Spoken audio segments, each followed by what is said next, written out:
صل على سيدنا ومولانا محمد وعلى بسم اللہ الرحمن الرحیم۔ السلام علیکم ناظرین و سامعین کرام، پروگرام یاد الہی میں روزانہ عظیم ہستیوں کے تذکار پاک کیے جاتے ہیں اور اس کے ساتھ ساتھ کچھ ایسے موضوعات پر گفتگو ہوتی ہے جن سے آپ کو رہنمائی حاصل ہوتی ہے۔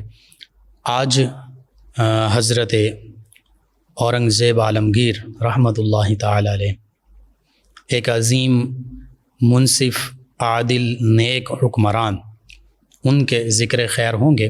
اس سے پہلے کتاب و شفا سے آج کا وظیفہ اکثر گلٹیوں اور رسولیوں، ٹیومرز، ان کے حوالے سے ویورز اور لسنرز پوچھتے ہیں، تو گلٹیوں کا یا ٹیومرز کا، رسولی کا روحانی علاج یہ ہے کہ صبح سورج نکلنے سے پہلے، طلوع آفتاب سے پہلے، اور شام کو غروب آفتاب کے بعد، یہ آیت مبارکہ ہے، اس آیت مبارکہ کو 100 مرتبہ پڑھ کر پانی پر دم کریں، پانی پی لیں، جب تک مرض پوری طرح ختم نہ ہو یہ عمل جاری رکھیں۔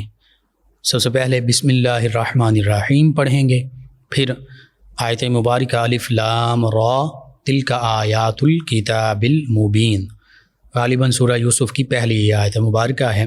بسم اللہ الرحمن الرحیم الف لام را تلک آیات الکتاب المبین، اور پھر 3 مرتبہ پڑھیں گے الرحیم الرحیم الرحیم، یعنی یہ 1 مرتبہ ہو گیا پورا، یہی عمل 100 مرتبہ کرنا ہے۔ بسم اللہ الرحمن الرحیم الف لام را تلک آیات الکتاب المبین الرحیم الرحیم الرحیم، یہ 1 مرتبہ ہوا، 100 مرتبہ یہ پڑھیں، اول آخر تا تعداد میں درود پاک پڑھیں، پانی پر دم کریں، پانی پی لیں، جب تک مکمل گلٹیوں کے مسائل سے افاقہ نہیں ہوتا، شفا نہیں ہوتی، یہ مرض ختم نہیں ہوتا، اس وقت تک یہ عمل جاری رکھیں، انشاءاللہ اللہ تعالی مکمل شفا عطا فرمائے گا۔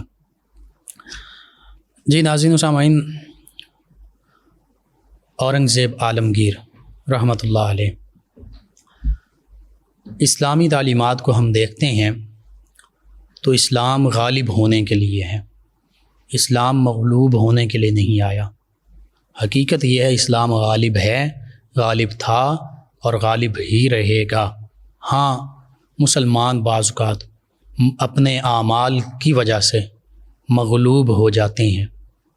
اسلام کا غلبہ تو یہ ہے، آپ دیکھیے کہ اس دور میں کہ جہاں مسلمان، کشمیر ہو، فلسطین ہو، افغانستان ہو، عراق ہو، برما ہو، چچنیا، بوسنیا، یمن، شام، ان علاقوں میں جہاں مسلمانوں پر ظلم و ستم کیا جا رہا ہے، کہیں مسلمانوں کو زندہ جلا دیا جاتا ہے، کہیں ہماری مسلمان ماؤں، بہنوں، بیٹیوں کی عزتیں تار تار کی جاتی ہیں، کہیں بوڑھے جو بزرگ ہیں یا بچے ہیں ان کا لحاظ بھی نہیں رکھا جاتا، انہیں بھی شہید کر دیا جاتا ہے، ان پر ظلم و ستم کیا جاتا ہے۔ پیلٹ گنز اگر کشمیر کی بات کریں تو وہ برسائی جاتی ہیں، اکثر نوجوان، بوڑھے، بچے، خواتین جو بھی اس کا شکار ہوتے ہیں وہ آنکھوں کی بینائی کھو بیٹھتے ہیں، جسم میں ان کے جب وہ اس کے ذرات وہ چھروں کی شکل میں آ کر لگتے ہیں تو جسم چھلنی ہو جاتا ہے۔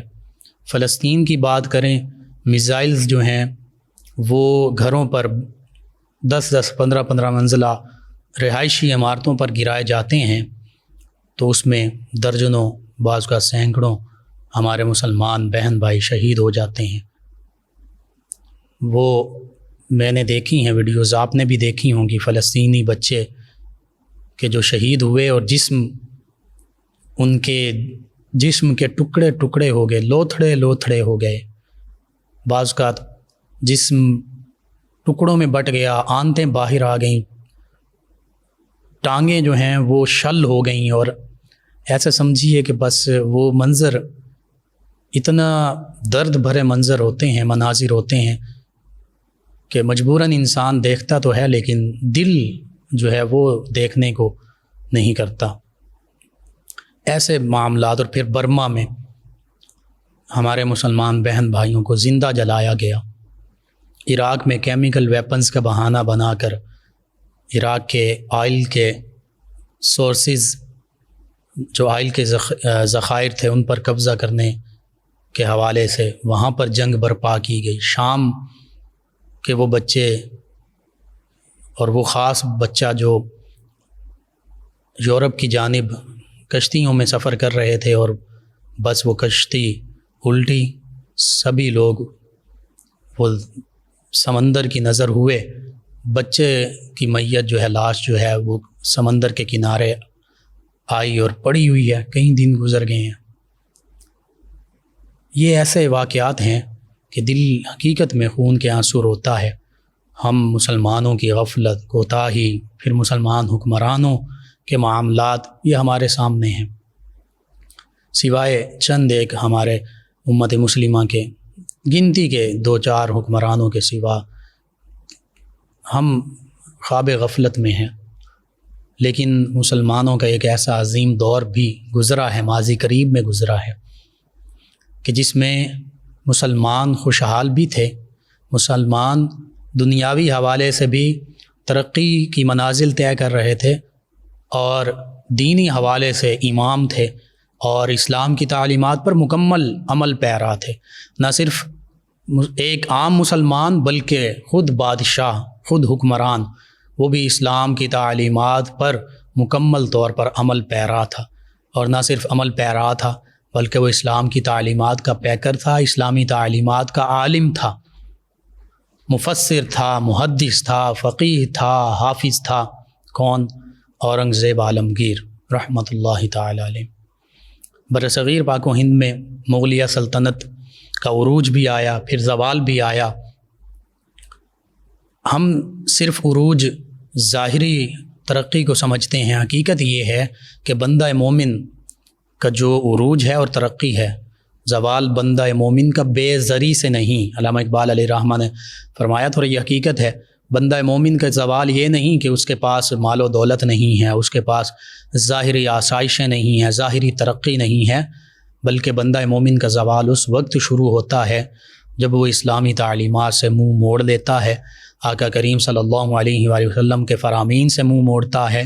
یعنی صحیح مسلم کی حدیث مبارکہ کے مطابق بندہ مومن کا زوال اس وقت شروع ہوتا ہے جب وہ اپنے نبی صلی اللہ علیہ وآلہ وسلم کی تعلیمات کے برعکس معاملات سر انجام دے رہا ہوتا ہے، تو پھر مسلمانوں کا زوال شروع ہو جاتا ہے، اسلام کا نہیں، مسلمانوں کا۔ اور تاریخ اسلام نے دیکھا کہ جب جب مسلمان اسلام کی تعلیمات پر عمل پیرا رہے، دنیا کے بھی امام ٹھہرے، دین کے بھی امام ٹھہرے، اور دوسری قومیں ان کی پیروی کیا کرتی تھیں۔ آج سے 600 سال پہلے تک مسلمان پوری دنیا میں، چاہے وہ سلطنت مغلیہ کی شکل میں ہوں، دیگر سلاطین کی شکل میں ہوں، سلطنت عثمانیہ کی شکل میں ہوں، اس سے پہلے چلیے تو پہلی جو مسلمانوں کی سلطنتیں تھیں ان شکلوں میں ہوں، تو وہ قرآن و حدیث کے حوالے سے اور علم کے حوالے سے، دینی علم کے حوالے سے بھی اکثر مسلمان جو ہیں وہ دینی تعلیمات سے بہرہ ہوا کرتے تھے۔ انہیں پتہ ہوتا تھا قرآن کی تعلیمات کیا ہیں، اللہ کے احکام کیا ہیں، اللہ کے پیارے حبیب صلی اللہ علیہ وآلہ وسلم کے فرامین کیا ہیں، سیرت مبارکہ کیا ہے۔ اور پھر اس کے ساتھ ساتھ جب وہ قرآن و سنت کے عالم اور عامل بھی ہوتے تھے اور مخلص بھی ہوتے تھے، اخلاص کے ساتھ اس پر عمل کرنے والے ہوتے تھے، وہیں پر وہ سائنس کے بھی بہت بڑے عالم ہوتے تھے۔ آپ دیکھ لیجئے اپنی ہماری اسلام کی ہسٹری، مسلمانوں کی ہسٹری دیکھ لیجئے، ابن الہیثم، ابو علی سینا، جابر بن حیان، ابن النفیس، الرازی، اسی طرح جو یہاں برصغیر پاک و ہند میں آئے البیرونی، ان کی ڈیٹیل کے ساتھ آپ ان کی ہسٹری پڑھیے۔ یہ عالم دین بھی تھے، قرآن و سنت کے عالم پہلے بنے تھے، پھر اس کے ساتھ ساتھ انہوں نے کسی نہ کسی فیلڈ میں قرآن و سنت کے عالم بننے کے بعد اسپیشلائزیشن کی۔ یعنی ابن الہیثم جو ہیں وہ فزسٹ بن گئے، وہ فزکس کے ماہر بن گئے۔ اسی طرح ابو علی سینا جو ہیں وہ میڈیسن کے ماہر بن گئے، فزیشین بن گئے، بہت بڑے ڈاکٹر بن گئے۔ جابر بن حیان فاؤنڈر آف دی کیمسٹری بن گئے، کیمسٹری کے بانی بن گئے۔ اسی طرح ابن النفیس بلڈ سرکولیشن، ابن النفیس نے اس کو بتایا لوگوں کو کہ انسان کے جسم میں بلڈ کیسے سرکولیٹ کرتا ہے۔ البیرونی یہاں پنڈ دادن خان ہمارے پنجاب میں، یہاں سے 150 کلومیٹر دوری پر، 150 سے 200 کلومیٹر دوری پر، جہاں کھیوڑا نمک کی کانیں بھی ہیں، اس علاقے میں لیبارٹری قائم کی، زمین کا ڈایامیٹر، قطر، لمبائی اس کی پیمائش کی۔ تو جو انہوں نے پیمائش کی چند کلومیٹرز کے سوا آج بھی وہی ہے، اور وہ اس وجہ سے ہے کہ سائنٹسٹ یہ کہتے ہیں کہ زمین جو ہے وہ سکڑ رہی ہے، تو اس حوالے سے بالکل وہی پیمائش، وہی میئرمنٹ جو انہوں نے کی تھی آج بھی وہی ہے۔ تو یہ کیا تھا؟ وہ حقیقت میں حقیقی مسلمان تھے۔ انہوں نے یہ علوم بھی، یہ اس پہ بہت گفتگو ہو سکتی ہے چونکہ آج کا موضوع یہ نہیں، کہ جتنے بھی آج کے علوم، ماڈرن علوم ہیں، یہ سارے کے سارے قرآن مجید فرقان حمید ہی سے حاصل کرتا ہیں۔ بہرحال وہ وقت اس لیے سنہری دور تھا۔ اس دور میں آپ تحقیق کیجئے، یورپ، امریکہ تو دریافت بھی نہیں ہوا تھا، 15ویں صدی عیسوی 16ویں میں دریافت ہوا۔ یورپ اس وقت جہالت کے گھٹا ٹوپ اندھیروں میں ڈوبا ہوا تھا، اور یورپ کے لوگ جو ہیں تہذیب اور تمدن جو ظاہری جس کو کہتے ہیں اس سے بھی ناآشنا تھے، یعنی پاکی ظاہری طور پر پاک صاف کیسے ہونا، صفائی ستھرائی کے بھی معاملات سے کوسوں دور تھے۔ اور اس وقت بھی مسلمان کپڑا بنانے کی صنعت میں مشہور تھے، کپڑا رنگنے کی صنعت میں مشہور تھے، چمڑے سے جوتے بنانے، چمڑے کی صنعت میں کام کر رہے تھے۔ اسی طرح ظاہری باطنی طور پر تہذیب یافتہ تھے، پاکیزگی، صفائی ستھرائی اسلام کی تعلیمات کے مطابق انہیں حاصل تھی۔ لیکن آج ہم نے وہ ساری اسلام کی بنیادی تعلیمات کو بھی پس پشت ڈال دیا۔ آج یہ ایک بعض اوقات یہ تانا اور طنز اور تضحیک کا نشانہ بنایا جاتا ہے کہ جی دیکھو مسلمان یہ ابھی طہارت اور پاکیزگی اور انہی معاملات میں پھنسے ہوئے ہیں۔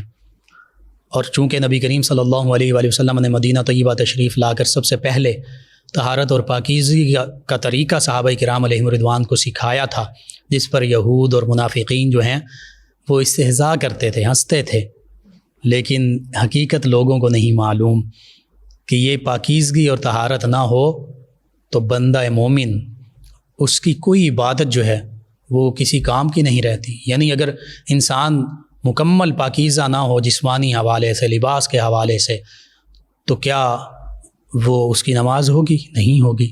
اسی طرح دیگر معاملات۔ اور آج اسی طہارت اور پاکیزگی کو جب یہ کرونا کی وبا جس کا آج بڑا چرچا کیا جاتا ہے، آج کہا جاتا ہے کہ جی ہاتھ دھوئیں، بار بار دھوئیں، اپنے آپ کو صاف رکھیں، صاف ستھرا رکھیں، تو اسلام کی تعلیمات تو یہ 1450 سال پہلے ہم تک پہنچ چکی۔ کم از کم 5 مرتبہ نمازوں کے اوقات میں ہاتھ دھونے ہیں وضو میں، پھر کھانے کا وضو ہے، کھانے سے پہلے ہاتھ دھونے ہیں، کلی کرنی ہے، یہ کھانے کا وضو ہے، تو 8 مرتبہ تو یہ دن میں کم از کم ہو گیا۔ اس کے علاوہ بھی کہیں منع نہیں ہے، بلکہ آقا کریم صلی اللہ علیہ وآلہ وسلم گھر تشریف لاتے مسواک کیا کرتے اکثر کثرت کے ساتھ، تو جب مسواک کرنے ہاتھ منہ دھونا ہے۔ تو یہ ایسی تعلیمات ہیں آج سبھی پر یہ روز روشن کی طرح عیاں ہو رہی ہیں۔ حضرت اورنگزیب عالمگیر رحمۃ اللہ علیہ، آپ کی ولادت جو ہے 3 نومبر 1618 عیسوی، آج سے 400 سال پہلے، ہجری کے مطابق 1027 ہجری، گجرات جو انڈیا کا گجرات ہے، صوبہ بھی ہے، شہر بھی ہے، اس کے ایک مقام معلوم، اس کے سرحد پر ایک گاؤں جو وہاں پر دوران سفر ہوئی، اور ان کے دادا شہنشاہ جہانگیر، انہوں نے ان کا نام اورنگزیب رکھا۔ والدہ کا نام ارجمند بانو تھا، جو ممتاز محل کے نام سے مشہور ہوئیں، جن کے نام پر تاج محل بھی بنایا گیا، شاہ جہاں نے، ان کے شوہر نے بنایا۔ تو ان کے دادا نے ان کی پیدائش کی خوشی میں امراء میں، فوج میں، دیگر لوگوں میں، عوام میں بہت سے تحائف تقسیم کیے۔ پھر ان کی تعلیم و تربیت کا آغاز ہوا، خاص طور پر 8 سال کی عمر میں، جب ان کا دادا جو ہے جہانگیر وہ انہیں 8 سال کی عمر میں لاہور لے آیا، اور یہاں پر ان کے جو اساتذہ تھے ان میں جو بزرگ علماء ہیں، سعد اللہ خان، ملا صالح محمد ہاشم گیلانی، مولوی عبداللطیف سلطان پوری، ملا محی الدین سید محمد قنوجی، اور مشہور عالم فاضل درس نظامی میں بھی جن کی کتب پڑھائی جاتی ہیں، ملا جیون، یہ علیہ رحمۃ اللہ علیہم یہ زیادہ ممتاز ہیں۔ یعنی ان علماء سے اورنگزیب عالمگیر نے علم حاصل کیا، اور پھر سب سے زیادہ اثر جو ہے اورنگزیب عالمگیر کی زندگی پر علمی حوالے سے ان کے استاد میر محمد ہاشم نے ڈالا، اور روحانی حوالے سے حضرت مجدد الفسانی رحمۃ اللہ تعالی علیہ کے جو صاحبزادے ہیں خواجہ محمد معصوم رحمۃ اللہ تعالی علیہ، انہوں نے ان کا اثر اورنگزیب عالمگیر پر تھا، کیونکہ اورنگزیب عالمگیر جو ہے یہ حضرت خواجہ محمد معصوم رحمۃ اللہ تعالی علیہ ان کا بیعت بھی ہوا، اور ہر معاملے میں ان سے رہنمائی لیا کرتا تھا۔ خود حضرت خواجہ محمد معصوم رحمۃ اللہ تعالی علیہ اکثر تشریف لاتے اورنگزیب عالمگیر کے پاس، اور وہ اس وجہ سے کہ یہ عالم دین بھی تھا، تو ان کو اسلام کی تعلیمات کے بارے میں بتاتے کہ یہ معاملہ یوں سر انجام دینا ہے، یہ معاملہ یوں شریعت کے مطابق سر انجام دینا ہے۔ بہرحال اورنگزیب عالمگیر نے قرآن مجید فرقان حمید حفظ کیا۔ ایک روایت یہ ہے کہ حکمران بننے سے پہلے حفظ کر لیا، ایک یہ ہے کہ حکمران بننے سے پہلے کچھ قرآن مجید فرقان حمید کا حصہ حفظ کر لیا تھا، باقی جو ہے وہ بادشاہ بننے کے بعد کیا۔ کیا ایسے بھی بادشاہ ہوتے ہیں کہ ظاہری طور پر حکمرانی مل گئی، اور حکمرانی تو جب حاصل ہوتی ہے تو عام طور پر رعونت اور فرعونیت آ جاتی ہے، انسان کو انسان نہیں سمجھا جاتا، لیکن یہاں پر معاملہ برعکس ہے، حکمران بننے کے بعد بھی اسلام کی تعلیمات کی طرف راغب ہیں، قرآن مجید فرقان حمید حفظ کیا جا رہا ہے۔ اسی طرح خطاطی کا علم سیکھا، گھڑ سواری، نیزہ بازی، تیر اندازی، یعنی جنگی جو علوم ہیں، اور یہ بھی حدیث مبارکہ میں ہے۔ 3 چیزوں کا خاص طور پہ ذکر ملتا ہے کہ آقا کریم صلی اللہ علیہ وآلہ وسلم نے فرمایا تھا کہ تیر اندازی، نیزہ بازی، اسی طرح تیراکی، یعنی ظاہری طور پر میدان عمل میں لڑنے کے لیے جو چیزوں کی ضرورت ہے وہ سیکھی جائیں، وہ کھیل سیکھے جائیں، وہ علم سیکھے جائیں، تیراکی سیکھی جائے۔ ان 2 کا خاص طور پر ذکر ہے۔ تیسرا جو ہے وہ میاں بیوی کے حوالے سے ہے کہ میاں بیوی جو ہیں وہ آپس میں محبت کے ساتھ ملاعبت کر سکتے ہیں۔ تو یہ اسی طرح آپ نے قرآن و سنت کے علوم سیکھے، تفسیر کا علم سیکھا، اصول تفسیر کا علم، حدیث، اصول حدیث، فقہ، اصول فقہ، منطق، بلاغت، جو بھی اس دور میں اسلامی علوم رائج تھے وہ تمام علوم سیکھے۔ اور پھر چونکہ خطاطی کرتے تھے، قرآن مجید فرقان حمید لکھ کر اور ٹوپیاں سی کر، یہ 2 چیزیں آپ اپنے معاش کا ذریعہ معاش کمایا کرتے تھے، اپنا گزارا کیا کرتے تھے، حتیٰ کہ آپ نے قرآن مجید فرقان حمید اپنے ہاتھوں سے لکھ کر حرمین طیبین، حجاز مقدس وہاں بھیجا۔ اور پھر اسی طرح آپ کے ہاتھوں کا لکھا ہوا ایک نسخہ آج بھی بادشاہی مسجد لاہور میں بھی موجود ہے۔ تو ایسے حکمران بھی اللہ تعالیٰ نے ہمیں عطا فرمائے، جو نیک بھی تھے، جو عادل بھی تھے، جو انصاف پسند بھی تھے، جو شریعت جاننے والے بھی تھے اور شریعت پر عمل کرنے والے بھی تھے، کروانے والے بھی تھے۔ پھر بچپن میں 14 برس ہی کی عمر میں بہادر ایسے تھے کہ بدمست جو ہاتھی ہوتے ہیں، ہاتھیوں کی بھی لڑائی بعض اوقات ہندو یا جو دشمن ہوتا تھا جن سے مقابلہ ہوتا تھا وہ ہاتھی میدان میں لاتے تھے تاکہ مخالف فوج کو وہ ہاتھی ہی اپنے پاؤں تلے روند دیں۔ تو اس موقع پر اورنگزیب عالمگیر رحمۃ اللہ علیہ 14 برس کی عمر ہے۔ آج ہمارے 14 برس کا بچہ جو ہے وہ 8th میں 9th میں مڈل میٹرک میں پڑھ رہا ہوتا ہے۔ تو اس دوران آپ نے جنگ لڑی اور وہاں پر ڈٹ گئے، تو آپ کے والد نے بھی کہا کہ بیٹا اس طرح کے معاملات میں ڈٹ نہیں جاتے بلکہ ہٹ جاتے ہیں۔ تو آپ نے اپنے والد بزرگوار سے عرض کیا کہ بابا، غلام کو اللہ تعالیٰ نے پیچھے ہٹنے کے لیے پیدا نہیں فرمایا۔ اپنے بارے میں کہہ رہے ہیں کہ میں اللہ کا غلام ہوں، اور اللہ کے نبی صلی اللہ علیہ وسلم کے بھی ہم غلام ہیں، وہ بھی غلام تھے۔ تو غلام جو ہے اس کو اللہ تعالیٰ نے بھاگنے کے لیے پیدا نہیں فرمایا۔ غلام کا کام ہوتا ہے ڈٹ جائے، جو اللہ کا حکم ہے، جو آقا کا حکم ہے اس حکم پر ثابت قدم رہے۔ ایسی آپ کی جرأت اور بہادری اللہ نے آپ کو عطا فرمائی۔ 17 برس کی عمر میں دکن، یہ بھی برصغیر پاک و ہند کی ایک ریاست، اس کے صوبے دار مقرر ہوئے، یعنی صوبہ تھا پورا، آج صوبے دار اور معنوں میں لیا جاتا ہے۔ یہ بھی ہماری بدقسمتی ہے کہ جو بڑے بڑے عہدے یا چیزیں تھیں ان کو آج ان کو کم تر دکھایا جاتا ہے، کم تر کوشش کی جاتی ہے۔ جیسے ابھی لفظ ایک آیا ملا، تو اس کو عام طور پہ آج تحقیر کے لیے یا مذاق کے لیے بولا جاتا ہے، لیکن حقیقت یہ اس سے مراد ہوتا تھا علامہ، بہت بڑا عالم۔ اسی طرح صوبے دار آج اور معنوں میں لیا جاتا ہے، لیکن پورے صوبے کا جو یوں سمجھ لیجیے جو گورنر ہوتا تھا اسے صوبے دار بولا کرتے تھے، یا وزیر اعلیٰ کو۔ اسی طرح آپ کی عظمت اور کردار یہ کہ متقی تھے، پرہیزگار تھے، نوافل پڑھا کرتے، نمازیں باجماعت ادا کیا کرتے، قرآن مجید فرقان حمید کی اکثر تلاوت کرتے، اور خزانے سے ذاتی خرچ کے لیے کچھ نہیں لیتے، جیسے میں نے عرض کیا قرآن مجید کی کتابت اور ٹوپیاں وغیرہ سی کر گزارا کیا کرتے۔ اور اسی طرح آپ نے فقہ کے حوالے سے، چونکہ خود فقیہ تھے، تو فقہ کے حوالے سے علماء کرام کو اکٹھا کر کے فقہ کی ایک کتاب، فتاویٰ کی ایک کتاب جو ہے وہ ترتیب دی، جسے فتاویٰ عالمگیری کہتے ہیں۔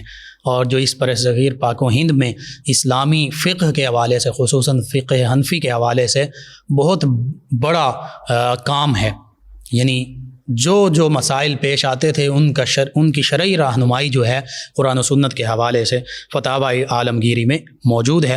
روزے آپ رکھا کرتے تھے، پیر کے دن کا روزہ، جمعرات کے دن کا روزہ، جمعے کا روزہ، رمضان المبارک میں تراویح پڑھنی، آخری عشرے میں اعتکاف کرنا، نماز کی، زکوٰۃ کی، دیگر معاملات جو بھی آپ پر عائد ہوتے تھے اسلام کی طرف سے، مکمل آپ ان پر کاربند رہا کرتے تھے، اذکار کیا کرتے تھے، اللہ کو یاد کیا کرتے تھے، متبرک راتوں میں قیام کیا کرتے تھے، اللہ سبحانہ وتعالیٰ کا ذکر اور اہل اللہ کے پاس بیٹھا کرتے تھے۔ جیسے میں نے عرض کیا حضرت خواجہ محمد معصوم رحمۃ اللہ تعالیٰ علیہ، ان کی بارگاہ میں خود بھی جایا کرتے اور ان کو عرض بھی کیا کرتے، وہ تشریف لاتے اور اپنے جو مواعظ ہوتے قرآن و سنت کی تعلیمات کے مطابق ان سے نوازا کرتے، خاص مواقع پر، مثلاً عید میلاد النبی صلی اللہ علیہ وآلہ وسلم، اسی طرح عاشورہ اور عیدین، دیگر جو عید الفطر، عید الاضحیٰ، ان پر صدقات خیرات کرنا یہ بھی آپ کا معمول تھا۔ اور خاص عمل جو ہے اولیاء اللہ سے عقیدت کے حوالے سے میں نے عرض کیا، اس کے سوا اسلامی اقدار جو ہیں ان کا آپ نے احیاء کیا۔ علامہ اقبال علیہ الرحمہ نے تو آپ کو اس خطہ میں دین اسلام کا محافظ اور مجاہد قرار دیا ہے، اور آخری مجاہد قرار دیا ہے، یعنی آپ کے بعد پھر آہستہ آہستہ جو ہے مغلیہ سلطنت، اسلامی سلطنت جو ہے وہ زوال پذیر ہوتی گئی، کچھ امراء جو ہیں وہ سستی میں یا دیگر معاملات میں پڑ گئے۔ اس حوالے سے بھی ہماری درسی کتب میں بھی تفصیل کے ساتھ ملتا ہے کہ کیسے زوال پذیری یہاں ہوئی۔ تو آپ کے جو اقدار کے حوالے سے کارنامے ہیں، آپ جب حکمرانی کی مسند پر فائز ہوئے تو ہندوستان میں اخلاقی اور معاشرتی حالت چونکہ بہت خراب تھی، تو ہم پرستی، الحاد یعنی بے دینی، جوا، ناجائز ٹیکس، بھنگ کی کاشت، شراب نوشی، بدکاری یہ عام تھی۔ آپ نے ان سب چیزوں کو ختم کیا، یعنی شراب نوشی پر پابندی لگائی، بھنگ کی کاشت پر پابندی لگائی، جوئے کے اڈوں پر پابندی لگائی، فحاشی کے اڈوں پر پابندی لگائی، اسی طرح ناجائز جو زیادہ اضافی ٹیکس ناجائز لیے جاتے تھے وہ ختم کر دیے۔ ہر حوالے سے عوام کے لیے شرعی اصولوں کے مطابق زیادہ سے زیادہ بہتری کی کوشش کی۔ گانوں اور برائیوں کے جو پروگرام تھے بند کر دیے، حتیٰ کہ جو موسیقی کے آلات تھے ان کو زمین میں دفن کروا دیا۔ اور حدیث مبارکہ میں بھی آتا ہے، آقا کریم صلی اللہ علیہ وآلہ وسلم فرماتے ہیں، میں تو جو یہ آلات ہیں موسیقی کے ان کو توڑنے کے لیے مبعوث کیا گیا ہوں۔ اسی طرح جو جشن نوروز یا دیگر مغلیہ درباروں میں بڑے دھوم دھام سے، ظاہری دھوم دھام سے پروگرام منعقد کیے جاتے تھے وہ ختم کروا دی، ان پر پابندی لگوا دی۔ محتسب شرعی کا ایک آپ نے عہدہ قائم کیا جس کا کام یہ ہوتا تھا کہ لوگوں کو دین کے فرائض ادا کرنے کی وہ تلقین کرتے تھے، اور معاشرتی برائیوں مثلاً زنا ہے، شراب ہے، جوا بازی وغیرہ ہے، ان سے روکا جاتا۔ یعنی اس محتسب شرعی جو تھا اس کا، اور پھر اس کے ادارے اور دیگر جو کارندے تھے، حکام تھے، عمال تھے، ان کا کام یہی تھا کہ وہ لوگوں میں اسلام کی تعلیمات، امر بالمعروف کیا کرتے تھے سادہ لفظوں میں۔ اور یہ اللہ کا حکم ہے، الذین مکناہم فی الارض اقاموا الصلاۃ وآتوا الزکاۃ وامروا بالمعروف ونہوا عن المنکر وللہ عاقبۃ الامور۔ اللہ فرماتا ہے جنہیں ہم زمین میں اگر اقتدار بخشیں تو وہ نظام نظام صلاۃ یعنی نماز کا نظام قائم کرتے ہیں، وہ نظام زکوٰۃ کا نظام قائم کرتے ہیں، وہ امر بالمعروف نیکی کا حکم دیتے ہیں، وہ نہی عن المنکر یعنی وہ برائی سے منع کرتے ہیں۔ پھر اللہ نے فرمایا تمام کاموں کا انجام اللہ کے لیے ہے، اللہ کے ہاں ہے۔ اگر حکمران بہتر کام سر انجام دیں گے بہتر انجام ہوگا، اگر برے اعمال سر انجام دیں گے تو برا انجام ہوگا۔ اسی طرح جہانگیر کے دور حکومت میں اسلام دشمن جن لوگوں نے مساجد پر قبضہ کر کے انہیں اپنے گھر یا دیگر عبادت خانوں میں تبدیل کر لیا تھا، آپ نے وہ قبضے چھڑوا کر دوبارہ انہیں ان مساجد کو آباد کیا۔ شمسی کیلنڈر کی بجائے آپ نے قمری کیلنڈر یعنی اسلامی ہجری جو کیلنڈر ہے اور ہجری مہینے ہیں دن ہیں ان کے مطابق ان کو رواج دیا، انہی کے مطابق تمام معاملات سر انجام دیے جاتے۔ علم دین کی ترویج میں بہت کام کیا، یعنی مدارس چھوٹے چھوٹے قصبوں میں دیہاتوں میں مساجد تعمیر کی گئی، مدارس تعمیر کیے گئے سرکاری خرچ پر۔ آج کیا معاملہ ہے یہ بھی ہم نے دیکھنا ہے۔ اسی طرح مدارس کے طلباء اور اساتذہ ان کے لیے سرکاری سطح پر اسکالرشپس جو ہیں وظائف جو ہیں ان کا انتظام کیا گیا، بڑے بڑے فنڈز جاری کیے گئے۔ اور جیسے میں نے پہلے عرض کیا فتاوی عالمگیری یہ بہت بڑا کام ہے۔ آج بھی علماء اس کتاب سے اس فتاوی عالمگیری کو خصوصاً جو تخصص فی الفقہ اور اس فقہی حوالے سے سرچ کرتے ہیں تحقیق کرتے ہیں، یہ ایک رہنما کتاب ہے۔ تو یہ بھی آپ نے 8 سال کی طویل مدت میں اس مجموعے کو تیار کروایا، بالآخر 90 سال کی عمر میں کم و بیش 49 سال اس برصغیر پاک و ہند پر۔ اور آپ کا یہ بھی کارنامہ کہ آپ واحد مغل سلطنت آپ مسلمان حکمران ہیں، سلطان ہیں کہ جنہیں پورے برصغیر پر اللہ سبحانہ و تعالی نے حکومت مکمل طور پر عطا فرمائی۔ تو بس جمعۃ المبارک کے دن 1707 عیسوی بمطابق 28 ذی قعدہ 1118 ہجری میں احمد آباد میں آپ کی وفات ہوئی اور وصیت کے مطابق خلد آباد میں تدفین کی گئی۔ آپ کا دور حکومت 1658 عیسوی سے 1707 عیسوی پر محیط ہے۔ آپ کے بعد آپ کے بیٹے محمد معظم سلطنت کے وارث بنے، اور آپ کے بیٹے اور بیٹیوں میں اکثر جو ہیں وہ حافظ بھی ہیں، محدث بھی ہیں، مفسر بھی ہیں، اور مشہور شاعرہ جو ہیں اور علم دین بھی رکھتی ہیں۔ زیب النساء وہ آپ ہی کی بیٹی ہیں۔ اسلام سے محبت اور عملی نفاذ کی بدولت یعنی اسلام کے لیے جو آپ نے عملی کام کیا، اس بدولت کئی علماء نے آپ کو اپنے دور کا مجدد بھی لکھا ہے، یعنی دین کی تجدید کرنے والے، دین کے لیے کام کرنے والے، اور وہ چیزیں دین کی جو بظاہر مٹ رہی تھیں ختم ہو رہی تھیں ان کو دوبارہ زندہ کر دیا۔ اس حوالے سے آپ کو مجدد کا بھی لقب دیا گیا، اپنے عہد کے آپ مجدد بھی ہیں۔ اللہ سبحانہ و تعالی آپ پر کروڑوں رحمتوں کا نزول فرمائے۔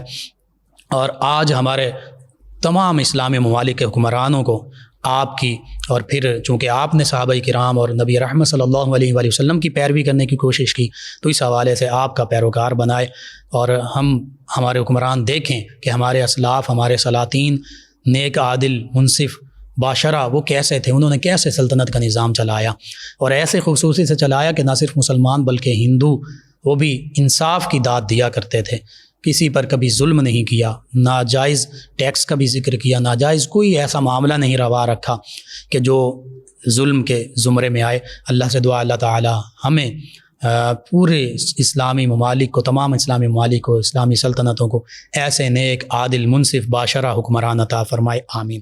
اللهم صل على سيدنا ومولانا محمد وعلى سماعت فرما رہے ہیں پروگرام یاد الہی۔ اس دوران ہمیں جوائن کیا مدیحہ صاحبہ نے فیصل آباد سے، کہتی ہیں سر السلام علیکم۔ جی وعلیکم السلام۔ کہتی ہیں آپ کسی دن عورتوں کے حقوق کے بارے میں بات کریں، اللہ اجر عظیم دے۔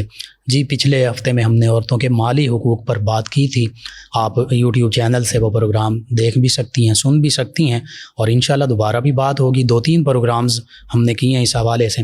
افتخار ڈوگر صاحب ہیں، بابا نونا صاحب ہیں، غلام رسول صاحب ہیں، علی عباس صاحب، احمد صاحب، غلام حسین صاحب ڈوگرا والا 208 چیک سے، آپ کا شکریہ۔ محمد طیب حسن صاحب ہیں تاجہ بیر والا بھوانا سے، کہتے ہیں السلام علیکم بھائی جان۔ جی وعلیکم السلام۔ کہتے ہیں یہ نعت شریف سنا دیں۔ جی انشاءاللہ اگر ہمیں ملتی ہے تو ضرور نشریات کا حصہ بنائیں گے۔ حافظ کے دل کی ہے یہی خواہش و التجا، قدموں میں مصطفیٰ کے ٹھکانہ نصیب ہو۔ جی انشاءاللہ ایک اور ہمارے لسنر ہیں خرم شہزاد وہاڑی سے، کہتے ہیں آپ کا پروگرام بہت اچھا ہے جی، شکریہ آپ کا۔ ایک لسنر ہیں ہمارے اسد عبداللہ قادری چشتی صاحب، کہتے ہیں السلام علیکم لقمان بھائی۔ جی وعلیکم السلام، کہتے ہیں آپ کو اور آپ کی پوری ٹیم کو جمعۃ المبارک، خیر مبارک جی۔ کہتے ہیں کہ دو سوال ہیں، ایک انہوں نے یہ کہا کہ فجر کے وقت اگر محفل کروانی ہو تو کیا رات کو تبرک وغیرہ جو ہے وہ پکا کر رکھا جا سکتا ہے؟ جی اس میں کوئی ایسا حرج نہیں ہے، اگر وہ خراب نہیں ہوتا تو بالکل رکھا جا سکتا ہے، شرعی حوالے سے کوئی ممانعت نہیں۔ دوسرا کہتے ہیں کہ جمعۃ المبارک کے لیے جو جمعہ کی اذان مسجد کے دروازے میں دینا، کیا یہ سنت ہے یا مستحب ہے؟ اور دوسرا کہتے ہیں یا مائک کہ میں بھی دی جا سکتی ہے؟ جی بالکل دونوں طرح سے کیا جا سکتا ہے، کوئی ایسا اس میں حرج نہیں۔ یہ سیدنا عثمان ذو النورین رضی اللہ عنہ کے عہد مبارکہ میں دوسری اذان کا اجراء ہوا، یعنی یہ صحابہ کرام علیہم الرضوان کی، سیدنا عثمان ذو النورین رضی اللہ عنہ کی سنت ہے، تو اس حوالے سے دونوں طرح سے کیا جا سکتا ہے، کوئی ایسا کوئی حرج کی بات نہیں۔ ناظم صاحب ہیں چک 47 سے، کہتے ہیں کہ ہچکی نہیں رکتی 2-3 دن سے، وظیفہ بتا دیں۔ جی ہچکیوں سے نجات کا روحانی عمل یہ سورۃ البقرہ کی آیت مبارکہ 15، اس کا یہ حصہ پڑھنا ہے، وَيَمُدُّهُمْ فِي طُغْيَانِهِمْ يَعْمَهُونَ۔ یہ آیت مبارکہ پانی پر ایک بار دم کر کے پلائیں، اور اگر ہچکیاں بہت شدت سے آ رہی ہیں تو مٹی کے برتن پر یہ آیت مبارکہ لکھ کر پانی اس میں ڈال کر وہ پانی پلائیں، زیادہ سے زیادہ 3 بار یہ دم شدہ پانی پیتے ہی انشاءاللہ ہچکیاں بند ہو جاتی ہیں۔ ان کے علاوہ ہمارے ساتھ ہیں سمیع اللہ صاحب، بال جھڑتے ہیں، انہوں نے وظیفہ پوچھا، علاج بھی کروائیے، یا سلاموں کی کثرت کیجیے۔